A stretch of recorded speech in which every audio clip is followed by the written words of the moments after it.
آدم علیہ الصلاۃ والسلام کا اللہ تعالیٰ سے ایک کلام۔ جب حضرت آدم علیہ السلام سے غلطی ہوئی تو آپ حیا کی وجہ سے بھاگنے لگے، تو اس وقت اللہ تعالیٰ نے فرمایا وَنَادَاهُمَا رَبُّهُمَا أَلَمْ أَنْهَكُمَا عَنْ تِلْكُمَا الشَّجَرَةِ وَأَقُلْ لَكُمَا إِنَّ الشَّيْطَانَ لَكُمَا عَدُوٌّ مُّبِينٌ۔ اللہ تعالیٰ نے ان دونوں کو پکارا اور یہ فرمایا، کیا میں نے تم کو اس درخت کے پھل کھانے سے روکا ہوا نہیں تھا، اور کیا تم کو یہ اطلاع دے کر خبردار نہیں کر دیا تھا کہ شیطان تمہارا کھلا دشمن ہے، اس سے بچنا ہوگا۔ حدیث میں اس کی تفصیل یہ آتی ہے، ابی ابن کعب کو روایت کرتے ہیں کہ اللہ تعالیٰ نے حضرت آدم علیہ السلام کو ایک لمبا آدمی بنایا تھا، سر پر بہت بال تھے جیسے کھجور کا درخت۔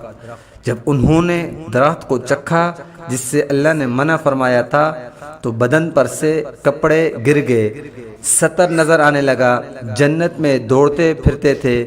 پھر ایک درخت میں بال الجھ گئے، یہ اس سے چھڑانے لگے۔ تب اللہ تعالیٰ نے پکارا، اے آدم، کیا تو مجھ سے بھاگتا ہے؟ کہا، نہیں اے رب، میں شرمندہ ہوں۔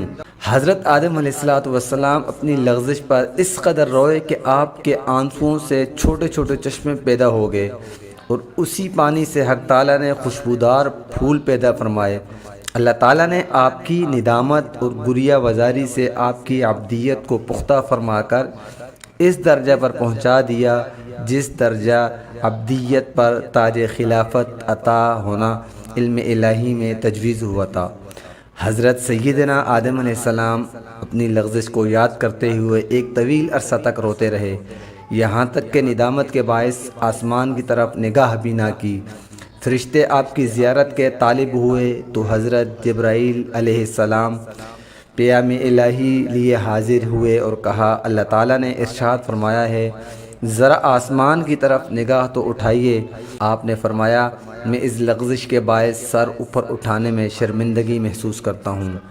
ایماندارو، ذرا غور کرو، قیامت کے روز گناہوں کے باعث جو حال ہوگا، اس کے بارے میں اللہ تعالیٰ قرآن کریم میں یوں ارشاد فرماتے ہیں، قیامت کے دن بندے اپنے رب کے حضور سر جھکائے ہوں گے۔ وہب نے کہا، آدم علیہ السلام جنت سے نکلنے کے بعد 300 سال تک روئے اور لغزش ہو جانے کے بعد کبھی آسمان کی طرف اپنا سر نہ اٹھایا۔